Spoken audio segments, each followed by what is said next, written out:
지금 매주일마다 피택자 훈련이 시작되고 있는데요. 교재 중에 하나인 참된 장로에 나와 있는 실화입니다. 어떤 교회에서 예배당 건축을 할 때였습니다.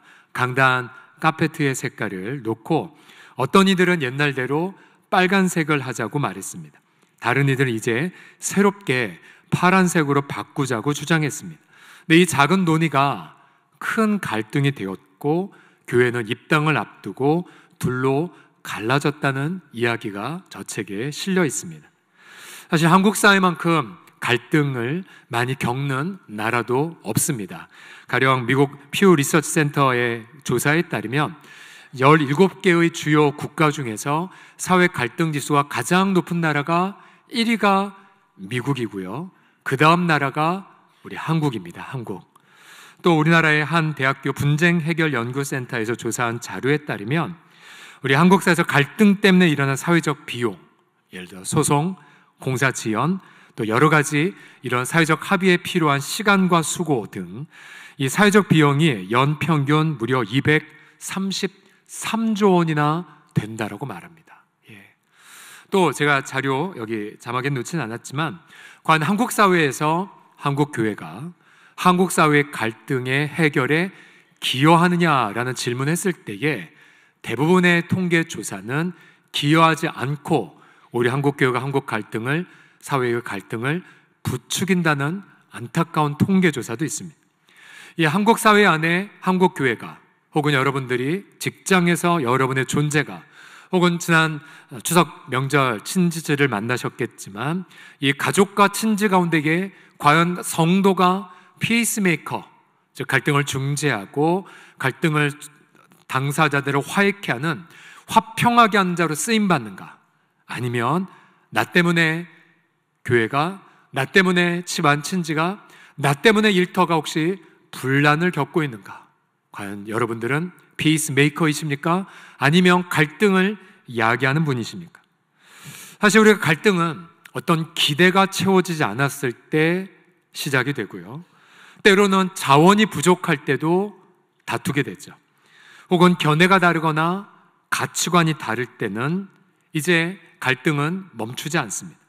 더군다나 그 갈등 속에 교만이나 탐욕의 죄가 도사리고 있다면 이런 갈등은 많은 이들을 아프게 만드는 상처의 주범이 되죠.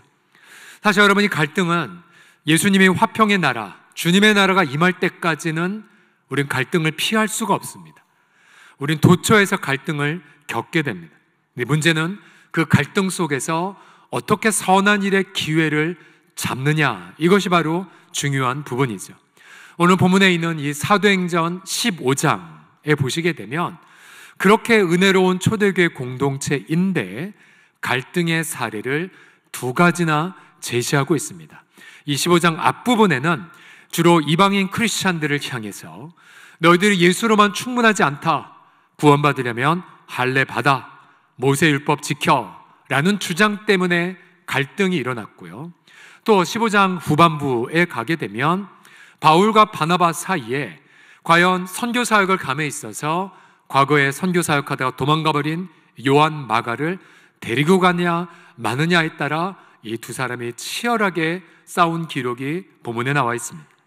자, 갈등을 피할 수는 없지만 이 갈등을 오히려 좋은 일의 기회로 잡으려면 우리가 어떻게 해야 되겠습니까?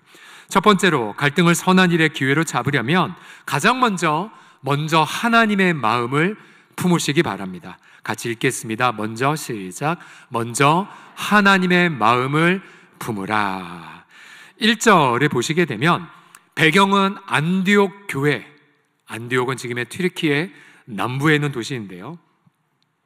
어떤 유대에서 온 사람들이 형제들을 가르치되 이방인 크리스찬들에게 이렇게 가르치기 시작했다는 거죠. 너희가 모세의 법대로 할례를 받지 아니하면 능히 구원을 받지 못하리라.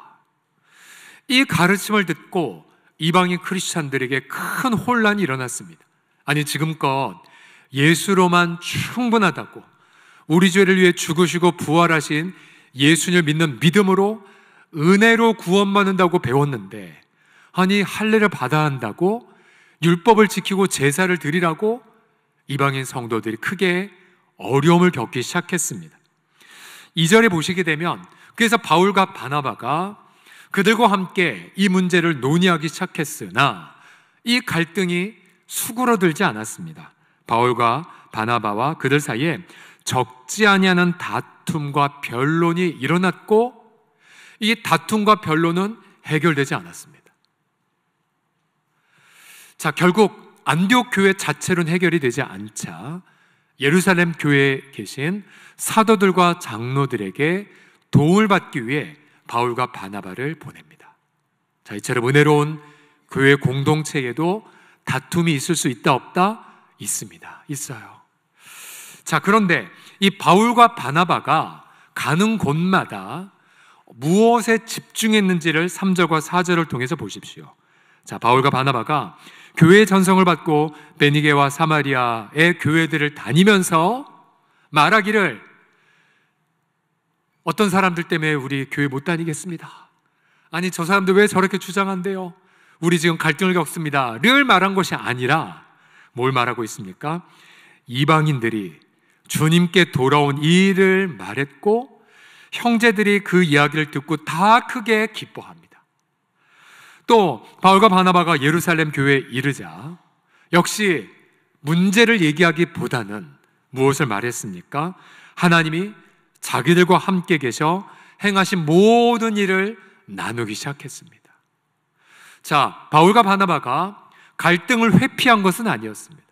그러나 바울과 바나바는 갈등 이전에 계셨고 갈등 위에 계시며 갈등을 품고 계시고 갈등의 아름다운 결말을 알고 계시는 하나님의 일하심을 오히려 먼저 전하기 시작했다는 사실이죠. 그렇게 하나님의 일하심을 먼저 전하자 그들은 이 갈등 속에서 어떠한 하나님의 마음을 품어야 할지를 정확히 보기 시작했습니다. 자, 예루살렘 교회에서도 이제 이 문제의 논의를 시작했으나 쉽게 해결되지 않았습니다. 그것도 그럴 것이 유대인 크리스천의 입장에서 보면 예수님은 믿고 그래 예수 십자가로는 충분한 건 알겠는데 아니 그래도 유구한 전통이 있지. 우리가 수천 년 동안 할례를 시행했고 제사도 드렸고 그리고 우리는 음식 같은 경우 노아 시대 때부터 우리는 생명이 피에 생명이 있다고 했기에 우리는 피채 절대 짐승을 먹지 않는데 근데 그 당시 이방인들은 쉽게 피채 음식을 먹고 했거든요. 유대인들은 도저히 이 상황을 묵과할 수가 없었습니다. 하지만 이 상황에서도 베드로는 갈등 그 자체에 집중하기보다는 갈등 앞에서 갈등 위에서 갈등을 품고 갈등의 완결점을 아시는 하나님이 자신을 통해 어떻게 일하셨는지를 얘기합니다. 일찍이 사도행전 10장에서 베드로는 성령에 이끌려 이방 로마의 백부장 고넬료 집에 들어가 예수 복음을 증거할 때 성령이 그들에게 임하는 것을 베드로가 경험했거든요. 자, 8절 9절을 보십시오. 또 마음을 하신 하나님이 우리에게 같이 이방인들에게도 성령을 주어 증언하신 것이 아니냐. 믿음으로 그들의 마음을 깨끗이 하사 이방인이나 유대인이나 하나님은 차별하지 않았습니다. 결국 베드로는 그들 앞에서 당당하게 결코 타협할 수 없는 복음의 진리를 이렇게 선포합니다. 11절 같이 읽겠습니다. 시작. 그러나 우리는 그들이 우리와 동일하게 주 예수의 은혜로 구원받는 줄을 믿노라 하니라. 아멘. 자, 여러분도 고백해 보십시오. 오직 주 예수님의 은혜로만 구원받는 것을 믿으십니까? 다른 게 필요한 건 아니고요? 아니었어요. 오직 은혜로만 구원받고 하나님은 유대인이든 이방인이든 예수 믿는 자들을 전부 다 환영하셨던 하나님 마음을 선포합니다. 결국 리더들이 이처럼 하나님의 행하신 일에 집중하고 하나님 마음을 품게 되자 그들은 이 갈등을 어떤 방향으로 해결할지 방향을 알게 되었습니다. 10절에 보시면 베드로가 말합니다. 그런데 지금 너희가 어찌하여 하나님을 시험해서 우리 조상과 우리도 능히 매지 못하던 이 율법의 멍에를 할례부터 시작해서 수백 가지의 규정을 지키고 제사도 드린 이 멍에를 이 이방인 제자들의 목에 두려느냐? 라고 분명하게 선포합니다. 사실 여러분, 대부분의 많은 갈등들이 안타깝게도 결코 타협할 수 없는 복음의 진리를 주장하지 못해서 생기는 경우가 많습니다.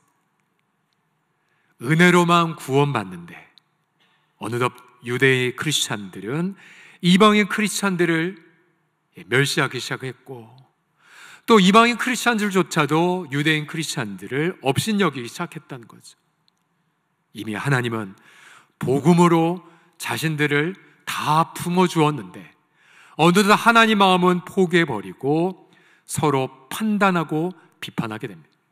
근데 사실 우리도 마찬가지입니다. 혹시 여러분들 지난 명절날 행복하게 보내기보단 목사님 저 다투고 왔습니다, 가령 부모님 봉양 문제로 정말 몇십 년 된 갈등 때문에 다투고 왔습니다 라든지, 아니면 무언가 나를 늘 무시하는 아무개 때문에 마음에 짓눌렀다가 이번에 대판했습니다.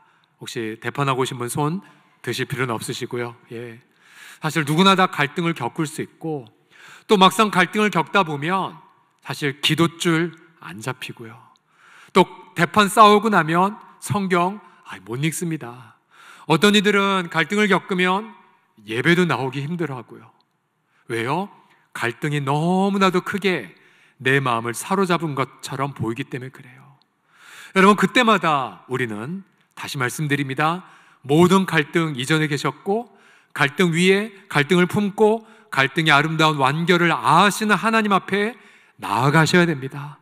이를 위해서 내 마음이 힘드니까 내 마음을 하나님 앞에 다 토로하셔야 되고요. 하나님 앞에 이게 주관적 내 느낌이라 할지라도 다 일러 바쳐도 괜찮습니다. 하나님, 이번 명절 육순 당숙을 만났는데 너무 꼴 보기 싫었습니다. 더 기도하셔도 괜찮아요. 하나님, 아무개 동생 내가 부모님에게 한 게 얼마나 많은데 다 무시하고, 뭐 이런저런 이야기 다 일러 바쳐도 하나님 다 들으십니다. 그러나 하나씩 하나씩 내 답답한 마음을 아뢰을 때에 우리 안에 계신 진리의 성령님이 우리 마음에 뭉클한 감동을 주기 시작하십니다. 그리고 언제나 주님이 우리 가운데 들려주시는 하나님의 일하심, 뭐예요? 야, 내가 너 정말로 큰 죄인이지만 내 아들의 피로 너를 품어주지 않았냐? 내가 너의 모든 죄를 다 용서했고, 내가 너를 나의 아들로 삼았으며 내가 나의 성령을 너에게 부어주지 않았느냐? 하나님이 내게 행하신 그 일하심을 깨닫게 하십니다. 그리고 하나님 마음을 품게 하십니다. 그럼 그 하나님 마음에 품고 나서 어느덧 내 속에 있는 판단과 내 속에 있는 미움이 부끄러워집니다. 그리고 넌 바보같이 그를 향한 미움보다 하나님, 그럼 제가 어떠한 하나님의 마음으로 이 갈등을 보아야 할까요? 라고 기도하게 됩니다. 많은 성도들이 이렇게 갈등 앞에서 그렇게 하나님의 마음을 품고, 그런 많은 이들은 이렇게 비난합니다. 너 자존심도 없냐? 너 줏대도 없냐? 너 되게 바보 같다. 아니요, 제대로 하나님 마음을 품으셨다면 바보 같고 이런 말을 듣는 게 정상입니다. 왜요? 우리 하나님이 정말로 하나님의 넘치는 은혜와 사랑으로 우리 모두를 품어주셨기 때문이거든요.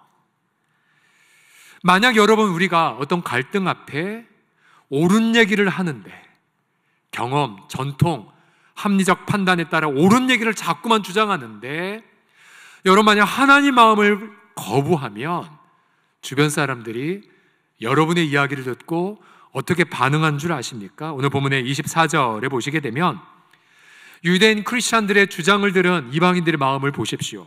그들은 괴로워했어요. 그리고 마음의 혼란을 겪었어요. 반대로 하나님 마음에 집중했던 바울과 바나바의 이야기를 들은 이방인들의 마음은 무엇이었습니까? 3절 하반절에 보시면 형제들이 다 크게 기뻐했어요. 그러니 여러분들 자신 한번 점검해 보십시오. 자, 아직 갈등은 해결이 안 됐지만, 그러나 내가 어떠한 얘기를 하면 할수록 내 주변 사람들이 뭔가 희망을 품고 있는가? 반대로 나는 뭔가 옳은 얘기하고 있고 과거 얘기하고 있는데 자꾸만 분위기는 어두워지고 자꾸만 내 주변은 자꾸만 나를 피하고. 그럼 여러분 돌아보셔야 돼요. 내가 지금 하나님 마음을 혹시 잃어버린 것 아닌가? 내가 정말로 옳은 것만 주장하고 내가 어느덧 남의 재판장만 되어서 다른 사람에게 상처만 주는 것 아닌가? 한번 돌이켜 보셔야 돼요. 특별히 우리가 은혜를 많이 체험할수록 나도 모르게 쉽게 칼을 휘두르는 경향이 있어요. 왜요? 주님과 깊이 친밀해지면 하나님의 관점과 기준대로 내 양심이 깨끗해지면, 그러면 그 양심의 깨끗한 기준대로 내 주변 사람들 막 재단하기 시작하거든요. 어느 순간 은혜 속에 있다가 어느 순간 재판장으로 바뀌어버립니다. 이게 여러분 순식간에, 저도 그래요. 그래서 여러분 갈등 앞에, 다시 강조합니다, 갈등 앞에 계시고 갈등 위에 계시고 갈등을 품고 계시고 갈등의 아름다운 완결을 아시는 하나님, 여러분 그 하나님 앞에 먼저 나아가 하나님의 마음을 십자가 앞에서 먼저 품으시는 저와 여러분 다 되시기를 예수님의 이름으로 축복합니다. 함께 다시 고백해 주십시오. 하나님 마음을 먼저 품겠습니다 라고 시작. 하나님 마음을 먼저 품겠습니다. 자, 두 번째로 갈등을 선한 일의 기회로 그렇게 잡으시려면 나의 자유를 사랑의 종노릇으로 제한하시는 결단하셔야 됩니다. 같이 천천히 읽겠습니다. 자유를 시작. 자유를 사랑의 종노릇으로 바꾸라. 자, 예수로만 충분하다, 여러분 자유합니다 선포는 좋지만, 그러나 유대인들은 자꾸만 이방인 크리스찬들과 함께 밥 먹는데 자꾸만 걸렸어요. 그저 유대인들은 관습상 피 있는 짐승은 먹지 않았고, 더군다나 그 당시에 축산업계는 우상숭배의 종교업자들과 결탁돼서 대부분의 고기들은 우상의 제물에 바쳐진 게 대부분이었거든요. 그거를 모르고 먹으면 괜찮은데, 또 믿음이 강한 분들은 바울의 가르침에 따라 모든 고기는 하나님의 지으신 것이기에 감사함으로 먹으면 버릴 게 없다. 우리가 이 피 문제 이야기하면 목사님 선짓국은 어떻게 먹어도 돼요? 괜찮아요. 감사함으로 먹으면 버릴 게 없다고 했으니까. 근데 유대인들은 오랫동안 피가 생명이 있다고 있기 때문에 안 먹었거든요. 근데 유대인 식탁에서 이방인 성도가 신방을 바꾸는 우리 유대인 아무개 집사님에게 오늘 방금 고기 가져왔어요. 저기 제우스 신당에서. 그리고 고기 가져왔어요. 목매어 죽인 짐승이에요. 그러니까 피가 있는 걸 뜻하죠. 그러면 유대인 입장에서 어떻게 했어요? 이방인의 이 자유 때문에 유대인 이 성도의 마음은 너무 괴로운 거예요. 내가 이 고기 먹으면 우상숭배 참여한 건가? 내가 이 고기 먹으면 우리 조상들의 관습을 어기는 건데, 너무 괴로우니까 유대인들이 어쩔 수 없던 거예요. 자, 그래서 교회 당회는 기도하면서 지혜로운 4가지의 정책을 발표합니다. 자, 19에서 20절을 보시게 되면 그 당시에 탑 리더였던 야고보가 이렇게 전합니다. 내 의견에는 이방인 중에서 하나님께로 돌아온 자를 괴롭게 하지 말라. 자, 이게 뭐예요? 예수님으로만 충분하기에 모세의 율법 그리고 할례 더 이상 부과하지 마.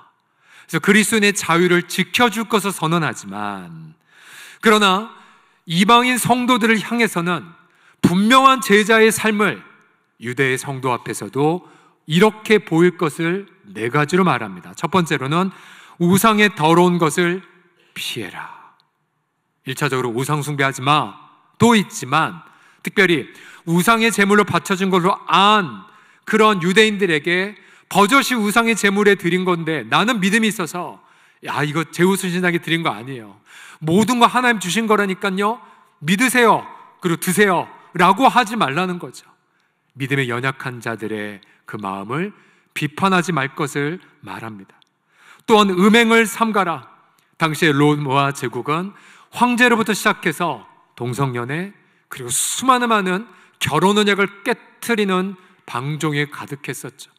그래서 이방인들에게 정말로 너희가 예수를 믿는다면 결혼 언약을 지켜. 방종하지 마. 이것을 분명하게 강조합니다. 그 다음 식습관과 연관해서 목매어 죽인 것과 피를 멀리하라고 말합니다. 이게 앞서 제가 말씀드렸던 유대인들의 식습관을 배려한 이방인 성도의 자유의 사랑의 제한을 뜻합니다. 자, 이 부분이 로마서 14장에 보면 역시 유대인 성도들과 이방인 성도들이 가득한 로마 교회를 향해서 바울은 이렇게 지침을 밝힙니다. 믿음이 연약한 자를 너희가 받되 그의 의견을 비판하지 말라.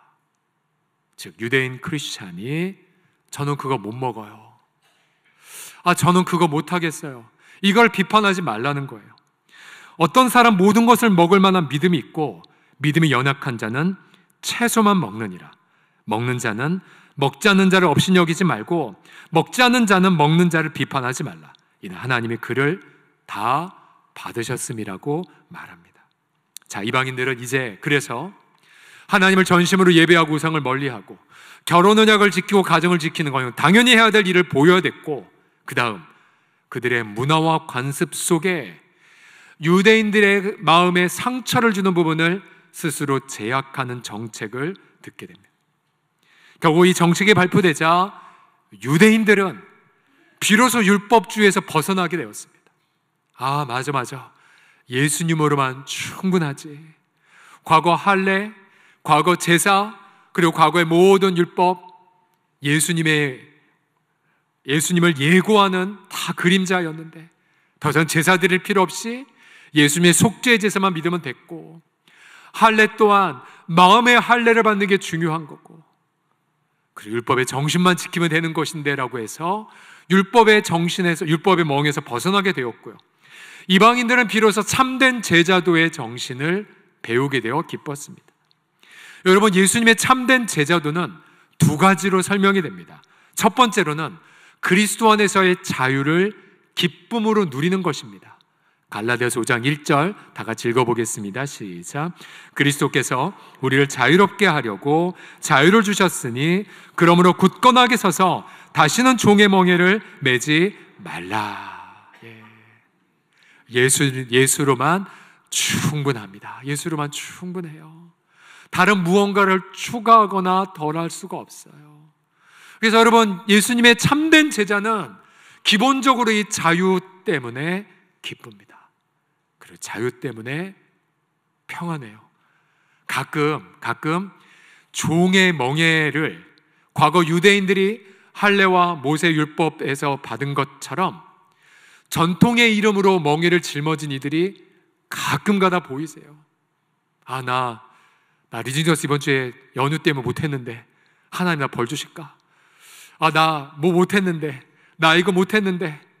그래서 언제나 그의 마음에는 예수님이 주신 평강과 하나님의 아들 딸로서 누리는 친밀한 기도응답보단 늘 눌려 사시고 늘 우울하시고 늘 뭔가 죄책감이 있고, 예수님으로만 충분하다니까 아무리 말해도 그래도 뭘 해야 되지 않을까, 자꾸만 종의 멍에를 짊어지는 태도, 이게 자유하지 않는 거예요.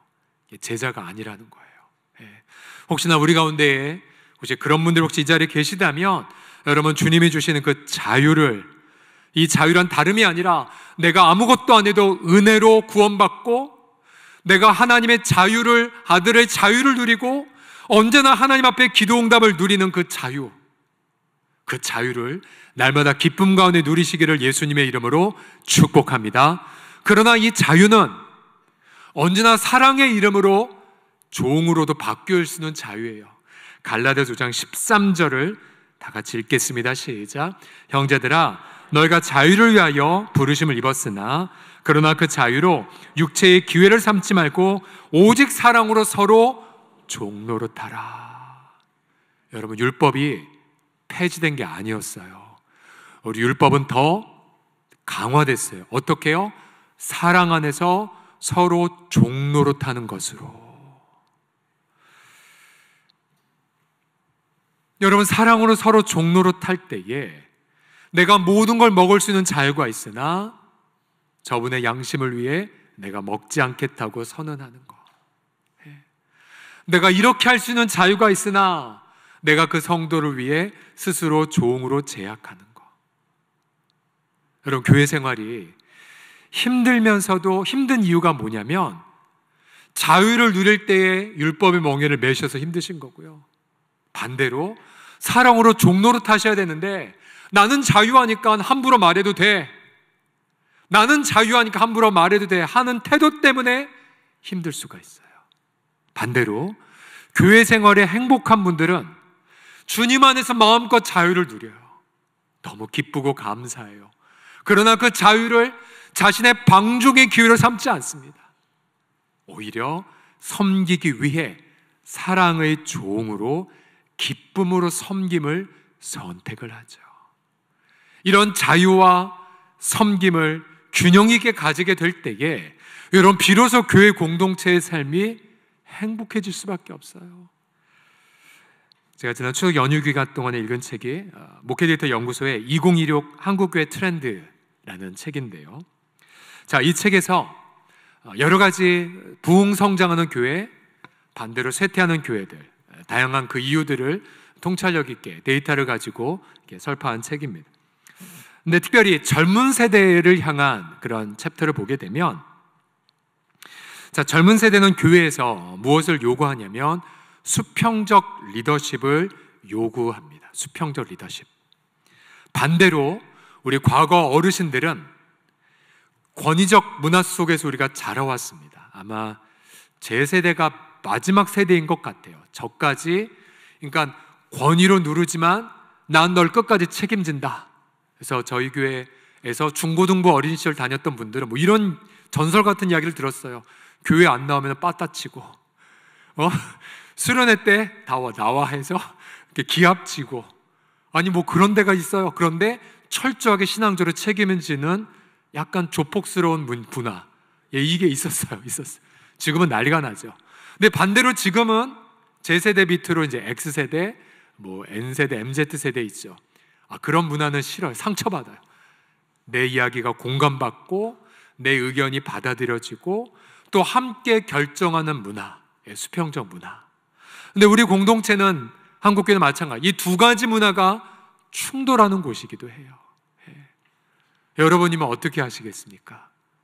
난 자유해, 너 내 말 따라, 이렇게 하시겠어요? 그래서 우리는 이 갈라디아서 또 이 성경의 가르침을 좇아서 내가 자유하지만 그러나 사랑 가운데에 내 자유를 제한하는 부분들, 예를 들어서 우리 저를 비롯한 우리 기성세대들은 우리 젊은 세대들의 이야기들을 비판하지 않고 들어주고 품어주고, 또 그들의 이야기, 그들이 스스로 결정하게끔 격려하고 지지해주고, 반대로 우리 젊은 세대들은 주님 안에서 자유를 남용하는 것이 아니라 철저하게 사랑 안에서 제자가 될 수 있도록 또 우리는 그들을 철저하게 훈련을 시켜주고요. 그렇게 우리가 양 세대가 그렇게 주님 안에서 자유와 서로 간의 종노릇함에 하나가 되게 될 때에 이런 교회 공동체는 전 세대가 함께 어울려 함께 서로 존중하는 행복을 여러분 누릴 수가 있습니다. 너무나 감사한 것은 저는 우리 당회원들 때문에 참 감사해요. 왜냐하면 마치 예루살렘 교회가 좋은 정책 하나를 딱 결정했을 때에 여러분 그 결과가 어떻게 되었습니까? 교회가 성장하고 성도들 수가 늘어나게 되었거든요. 근데 마찬가지로 우리 교회 당회는 이제 내일 다음 주 토요일부터 이제 연말 당회에 들어가지만 매 순간마다 어떤 것이 자유의 영역이고 그러나 이 자유 때문에 혹시 상처받는 이들이 없는가를 유심히 살펴봅니다. 가령 예를 들어 여러분 주보로 보시게 되면 주일 오부 예배, 주보에는 주일 오부 예배로 펼쳐져 있지만 밑에 보시면 오후 예배로 되어 있어요. 자, 저까지 저녁 예배 7시에 드렸던 세대였는데 오후 예배, 저녁 예배는 주일 성수를 지키는 성도의 특권으로 여겼어요. 그러나 또 제 밑에 세대부터는 맞벌이 문화와 너무나 분주한 사회 속에 주일이 아니면 사랑방치제 못 만날 수 없고 주일이 아니면 훈련받을 수가 없게 되었어요. 그래서 10년 전부터 우리 당회원들은 이 오후 예배를 어떻게 할까요? 많이 고민들을 하셨었어요. 그러다가 내린 묘안이 무엇이냐면 오후 예배를 자신의 주일 성수에 가치로 여기는 분들을 위해서는 주일 오후 예배 그대로. 그러나 정말로 젊은 세대들과 또한 그 시간이 유일한 사랑방 나눔 시간이고 훈련받는 시간이라면 그들을 위해서는 주일 오후 예배. 즉 나는 앞에 예배 드렸기 때문에 이 시간 사랑방 사역과 제자훈련 사역에 들어간다라는 부분으로. 그러나 인간이 약한지라 오후 예배도 안 드리고 사랑방 모임도 안 하고 훈련도 안 하시는 분들은 안 되십니다. 그분들의 당회원들이 쫓아갈 것입니다. 이건 이제 내 자유를 방종의 기회를 삼는 잘못된 거죠. 자, 이처럼 저희가 균형을 잡고 결정을 내리는 부분들, 우리가 3년 전에 우리 당회원들이 3040 세대를 위해 3040 위원회를 실험적으로 1년간 테스트해 본 적이 있었어요. 당회원들이 모두가 우리 교구로 갑시다. 저는 너무 빠른 거 아닌가 생각했었어요. 그럼 함께 논의하고 데이터를 보면서 지역별로 세대별로 나누는 구분을 시작을 했죠. 그 결과 많은 3040 세대들이 들어왔고 가장 많은 사랑방 배가를 경험했고 또 배가를 준비하게 됩니다. 굉장히 하나님 준 좋은 정책이었으나 그러나 하다 보니 또 세대별로 너무 나뉘어지는 경향들이 계속 관찰이 되었었어요. 그래서 저희가 지금 준비하고 있습니다. 세대별 통합하는 좋은 지혜들을 우리 목사님들과 많은 분들이 제안해 주시고 계셔서 또 우린 그걸 또 논의할 것입니다. 그래서 여러분들이 당회원들을 위해서 이렇게 기도해 주셔야 돼요. 자유하나 사랑으로 종노릇하는 정책들을 잘 개발하고 연구하고 시행해서 하나님 우리 교회 공동체 전 세대가 아름답게 예수 제자 행복을 누리게 하여 주시옵소서. 여러분 그렇게 간절히 기도하고 지지해 주시기 바랍니다. 그래서 우리가 지난 부흥회 때 받았던 핵심 진리 우리 다시 한번 읽어보도록 하죠. 본질에는 일치를 같이 읽겠습니다. 시작. 본질적인 것에는 일치를, 비본질적인 것에는 자유를, 모든 것에는 사랑을. 다시 한번 읽겠습니다. 시작. 본질적인 것에는 일치를, 비본질적인 것은 자유를, 모든 것에는 사랑을. 이것을 함께 실천함을 통해 전 세대가 행복한 공동체 이루시기를 축원합니다. 끝으로 갈등을 선한 일의 기회로 잡으려면 여러분 실패해도, 갈등 해결에 실패해도, 또 어떤 갈등은 너무 시간이 오래 걸려도 성경은 말합니다. 결코 포기하지 마십시오. 같이 읽겠습니다. 실패해도 시작. 실패해도 결코 포기하지 말라. 앞서 제가 설명해 드린 것처럼 좋은 정책을 교회에서 발표하자 16장 4절과 5절을 보십시오. 바울 팀이 여러 성으로 다녀갈 때에 예루살렘에 있는 사도와 장로들의 작정한 규례 그들에게 주어 지키게 하니, 즉 예수님으로 충분하다.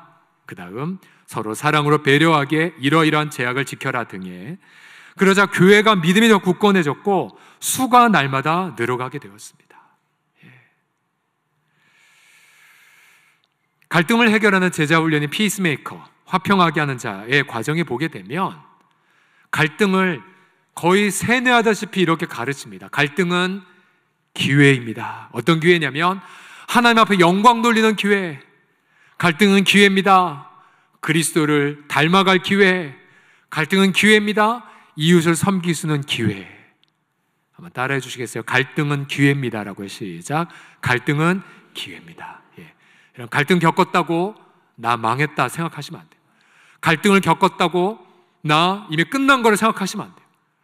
끝난 것 같다 할지라도 갈등을 기회라고 여기는 끝까지 태도를 견지하셔야 돼요. 그 이유가 누가복음 15장 마지막 부분에 나와 있어요. 15장은 은혜로 끝나지 않아요. 15장은 실패로 끝납니다. 실패의 당사자는 바울과 바나바. 아니, 이 두 사람이 심하게 다투었어요. 있을 수 없는 일이었죠. 왜냐하면 바나바는 별명이 위로의 아버지였어요. 모든 사람이 손가락질했고 또 사각지대에 있었던 바울을 데리고 와서 예루살렘의 수많은 리더십들에게 소개해 주었던 위로의 사람이었거든요. 바울, 바나바를 얼마나 좋아했을까요? 은인이었잖아요. 그리고 이 두 사람이 1차 전도 여행 때에 얼마나 산전수전 그렇게 목숨을 걸면서 하나님의 놀라운 영광을 현장에서 체험했습니까? 이게 두 사람은 엄청난 전후에 가족보다 더 가까운 사이였는데 글쎄 이 두 사람이 치열하게 피 터지게 싸웠던 거예요. 그 이슈는 이제 선교 여행을 다시 가는데 과연 이 요한 마가를 데려갈까 말까였습니다. 바울은 아마 그놈의 XX였겠죠. 바나바님 기억 안 나세요? 우리가 어느 교회를 맡겼는데 글쎄 그 XX가 그 사역을 포기하고 집으로 도망갔잖아요. 싹수가 노래요. 절대 데려갈 수 없어요. 이 선교 사역에 바울은 데려가지 말자고 했어요. 그러나 바나바는 바울, 내가 당신을 모든 사람이 당신 너 손가락질했대. 내가 당신에 대해서 좋은 말 해주고 내가 당신을 아름답게 예루살렘 교회 안착시켰잖아. 사람이 포용해야 되지. 왜 그렇게 칼처럼 나눠? 그러면서 바나바도 바울을 향해 핏대를 올리고 싸웠어. 오늘 본문의 39절에 보시게 되면 서로 심히 다투다라는 표현, 심히 다투다 표현의 헬라어 원어는 마음에 서로 칼로 상처를 주고받는 그림이 있어요. 그 결과 이 팀은 분열이 되어버렸습니다. 그리고 가끔 여러분 사랑방에서 큰 은혜를 경험했는데 어느 순간 갈등이 들어와서 결국 사랑방이 정정 흩어질 경우가 있어요. 교회도 정말 뜨겁게 성장하고 은혜의 추억이 많았다가 어느 순간 갈등을 겪어 고통 속에 있는 교회들이 의외로 많아요. 그럼 여러분, 내가 왜 이렇게 또 갈등을 겪지? 라고 했을 때에 여러분, 이 갈등 때문에 나는 실패했다라고 단정하시겠습니까? 내가 이 갈등을 지금 수년 동안 해결하지 못하고 있으니 난 나고자라고 여러분 낙담하겠습니까? 왜 사도행전의 저자인 누가가 성령에 감동되어 초대교회 이야기를 기록할 때에 은혜로운 이야기만 기록한 것이 아니라 두 걸출한 지도자의 실패를 기록했을까요? 여러분, 그것은 우리를 위한 메시지예요. 갈등 하나 해결했다고 방심하지 말 것이고, 또 갈등이 해결하지 안 됐다 하더라도 포기하지 말라는 메시지. 그리고 비록 갈등을 여전히 겪는다 할지라도 여전히 바울이 복음을 증거하고 이웃을 사랑했던 것처럼 부르심과 사명은 계속해서 감당해야 될 것을 말씀하시는 것이 아니겠습니까? 여러분, 지금도 여러분들 여전히 갈등을 겪고 있는 분들이 계실 거예요. 얼마나 힘들어요. 얼마나 갈등 상대자를 향해 원망하고 싶겠습니까? 하지만 오늘 본문을 통한 이 본문의 문맥이 의도하는 성령의 음성을 여러분 귀 기울이시기 바랍니다. 갈등 해결되지 않아도 절대로 포기하지 마시기 바랍니다. 갈등이 여전히 수십 년째 반복돼도 결코 낙담하지 마시기 바랍니다.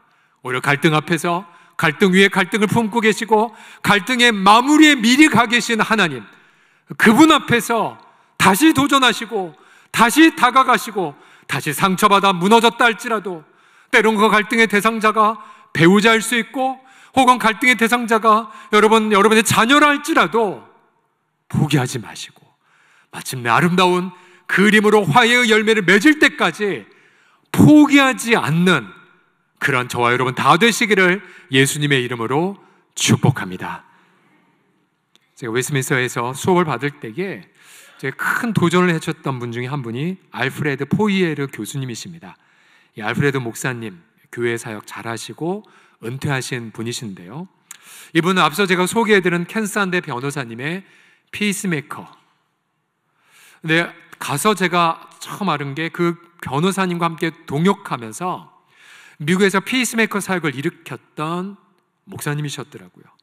이분의 책이 하나 번역된 것이 교회 내 교회 갈등에 대한 성경적 해결 방법 책 한 권이 지금 오래전에 번역되어 있습니다. 이 목사님이 본인 교회에서 실제로 겪었던 일 들려주셨어요. 여러분이면 어떻게 할지 한번 생각해 보세요. 목사님의 교회 교인 중에 재수자가 한 명 있었어요. 근데 그 죄목은 어린이 성범죄였어요. 벌써부터 눈살이 찌푸러들이죠. 근데 문제는 소문이 들리기를 출소하면 다시 본교회에 오겠다는 거였어요. 이야기 듣고 난리가 났네요. 한쪽에서는 그래, 예수님도 죄인의 친구인데 우리 품어줘야지. 근데 어린아이들을 갖고 있는 부모들은 어떻게 그런 자가 혹시 또 그렇게 해코지 하면 어떡해 해서 출소해서 교회에 오는 걸 반대했습니다. 자, 교회가 둘로 갈라지기 시작했어요. 이때 당회는 기도하면서 성경적 바른 해법, 하나님의 마음이 무엇인지를 기도하고 연구하기 시작했죠. 근데 안타깝게도 기도하기 연구하는 시간 동안 바로 결정을 내리지 않는 교회를 향해 어떤 성도는 난 우리 자녀 때문에 이 교회 떠나겠다고 포기하겠다고 선포를 해버립니다. 더 힘들어졌죠. 하지만 목사님과 당회원들은 인내하면서 먼저 이 사람의 회개가 진짜인지를 조사하기 시작했습니다. 여러분, 지금 우리 학습 교인 오늘 공부하셨겠지만 여러분, 과거 옛날 당회원들은요, 교회 와서 등록한다고 한다, 세례받겠다고 하면 철저하게 조사했어요. 진짜 회심의 증거가 있는지, 가정 앞에서 또 삶에서 그렇게 분명한 열매가 철저하게 조사했거든요. 이 당회도 이 사람은 조사했어요. 그랬더니 회개했더라고. 회개의 분명한 태도가 있었고 그 회개의 열매를 당회가 보증할 수가 있었음 판단했습니다. 하지만 그거는 다 끝이 아니었어요. 법적인 여러 가지 부분이 있었습니다. 미국 법에 따라서 우리나라도 그렇지만 보호 관찰 제도가 있어야 됐고 또 상담과 치료의 과정도 이수를 해야 됩니다. 당회가 연구하다가 이렇게 하기로 결정했습니다. 당회가 법적인 책임을, 즉 직접 당회가 보호 관찰 역할을 감당하기로 결정합니다. 그리고 상담과 돌봄을 성도들이 해주기로 결정하죠. 그래서 이 사람의 거처가 어느 신실한 집사님의 주택 안에 있도록 그렇게 결정을 합니다. 그리고 그 사람을 받아주었어요. 불안불안하겠죠. 다시 그가 어떤 사건으로 다시 또 넘어지기도 했습니다. 하지만 교회는 그를 끝까지 품어주었는데요. 이때 당회가 전체 성도 앞에 이렇게 정책을 공지했답니다. 그 사람이 다시 범죄할 위험 부담이 있다는 것도 우리는 알고 있습니다. 그럼에도 우리는 희망을 품습니다.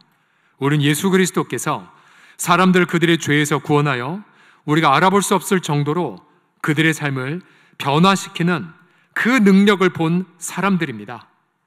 아무것도 하지 않고 앉아서 다른 아이들이 해를 당하는 것을 보고 있느니 차라리 우리는 이 사람을 도와주어서 그 사람이 다시는 죄를 범하지 않도록 하겠다는 것, 그것이 바로 우리 교회의 결정입니다라고 선포합니다. 결국은 공동체가 당회의 지도를 따라 이 사람을 섬겼습니다. 그리고 성공적으로 법적 책임인 보호관찰기관을 마무리했고 이 성폭행범 치료의 기간도 교회의 돌봄을 통해 마치게 되므로 법적인 기준, 사회적 기준도 충족을 했습니다. 교회는 그를 축하함으로 환영해 주었고 그는 정말 용서받은 자로서 교회 공동체에 충실한 멤버가 되었고요. 앞서 자기 자녀를 보호하기 위해 교회를 떠나려 했던 성도는 당회와 교회의 화평케 하는 정책과 노력에 감동되어 교회를 떠나지 않았습니다. 만약 같은 사례가 우리 교회에 있다면 여러분 어떻게 하실까요? 쉽진 않을 것 같아요. 그러나 여러분, 우리 한국 교회가 한국 사회에서 신뢰도를 잃어버리는, 지금 한국 교회의 신뢰도가 16%도 안 될 거예요. 근데 그 신뢰도를 받지 못한 중요한 이유 중 하나가 무엇이냐면, 왜 한국 교회는 이 대한민국 갈등 공화국에 화해하기보다는 우리 갈등을 부추기냐라는 거죠. 제발 우리의 이 문제를, 대한민국의 갈등의 문제를 너 예수 믿는다며, 너희 하나님을 믿는다며 제발 좀 중재 좀 해줘. 근데 교회는, 때론 성도는, 또 저는 갈등을 중재하기보단 부추길 때가 더 많거든요. 여러분, 예수님의 팔복 중에 거의 마지막 부분에 예수님이 이렇게 제시하시죠.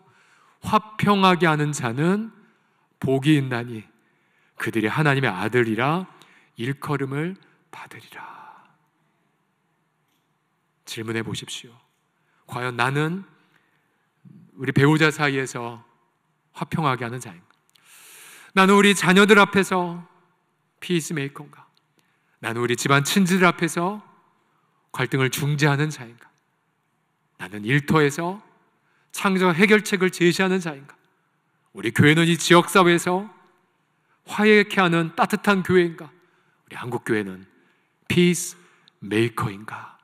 이 귀한 부르심 앞에 우리 개인과 우리 교회가 올바르게 응답함을 통해 정말로 이 세상 사람들에게 하나님 아들의 따뜻한 영광과 지혜를 드러내는 우리 교회가 되기를 예수님의 이름으로 축복합니다.